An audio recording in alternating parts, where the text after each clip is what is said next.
믿음과 행함, 하나님의 계명을 지키는 백성. 1889년 1월 19일 매사추세츠주 사우스 랭카스트에서 그분 안에 빛이 있다라는 제목으로 한 설교의 일부분. 1889년 2월 26일 리뷰 앤드 헤럴드지에 게재됨.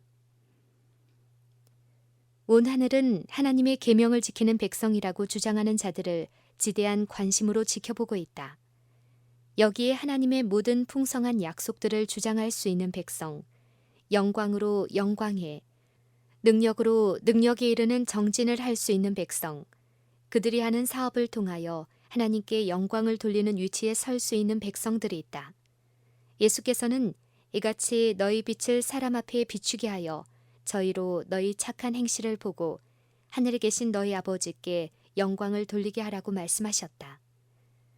우리는 하나님의 풍성한 은혜를 받았다. 그러나 우리가 여기서 멈춰서는 안 된다. 우리는 하늘에서 내려오는 신령한 빛을 더욱더 많이 붙잡아야 한다. 우리는 빛을 받아서 그 영광 그대로 다른 사람들의 길에 반사해 줄 수 있는 바로 그런 위치에 서야 한다. 주님의 사업을 행함에 있어서 용기와 확신을 지금보다 더 많이 느낄 수 있었던 때는 없다. 세상에는 하나님의 계명을 지키지 않고 또한 그렇게 하겠다는 어떤 공언도 하지 않으면서 하나님의 모든 축복을 주장하는 자들이 많이 있다.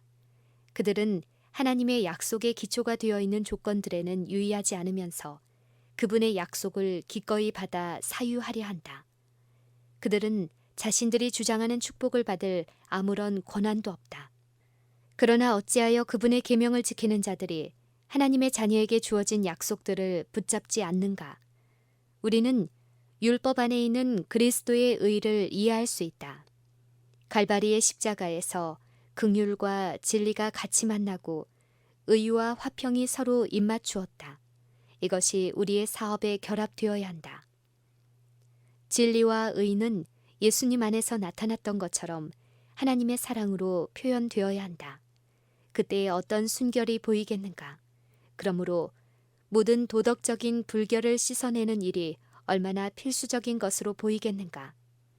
이 일이 이루어질 때 그리고 구속주의 존귀함과 그분의 긍휼과 자비를 바라볼 때 그처럼 많은 사람을 빛으로부터 떠나 있게 했던 의지의 완고함은 그들의 심령으로부터 모두 녹아 사라질 것이다.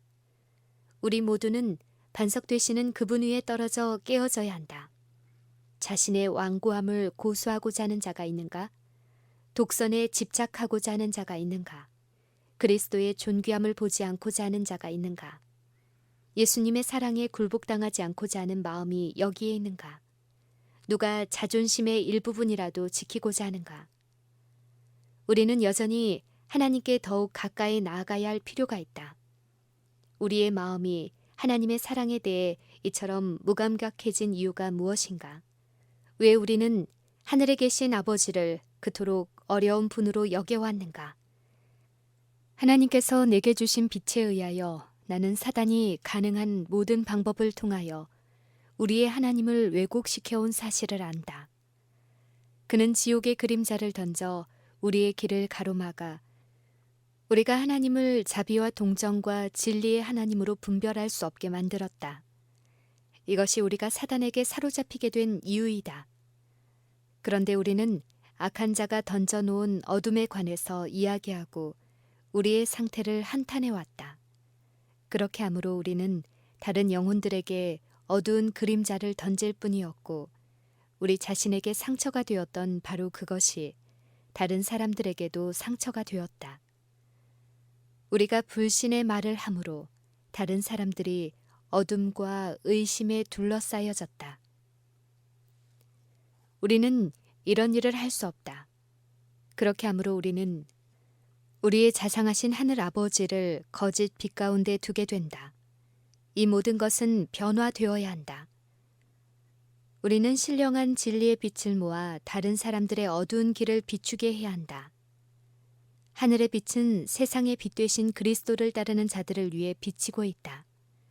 그분은 나를 따르는 자는 어두움에 다니지 아니하고 생명의 빛을 얻으리라고 말씀하신다. 만일 그대들이 푸념과 불평을 터뜨리며 슬픔에 차 있다면 그대가 그리스도를 믿는 믿음을 세상에 어떤 모습으로 소개할 것인가?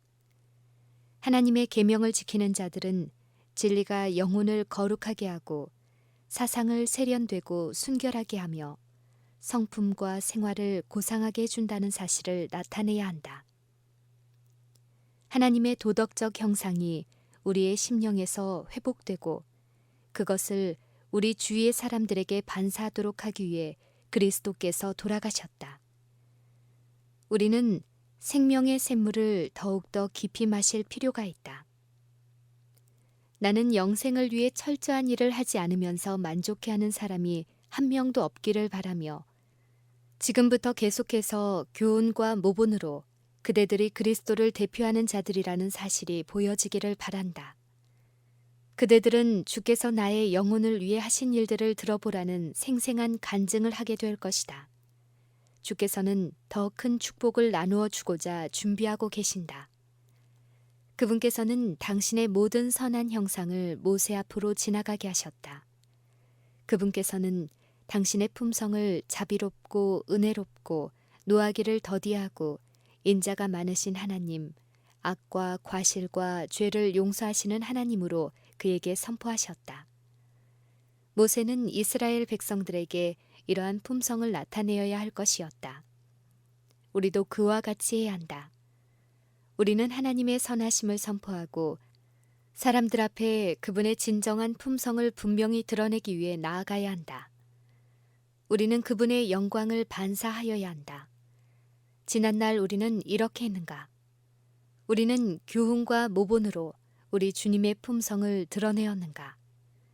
우리는 영혼의 원수의 일에 가담하여 하늘 아버지를 잘못 나타내지는 않았는가? 형제들을 판단하고 그들의 언행을 비판하지는 않았는가? 그렇다면 하나님의 사랑이 우리의 영혼 가운데 자리하고 있지 않았다. 결정적인 변화를 이루도록 하자.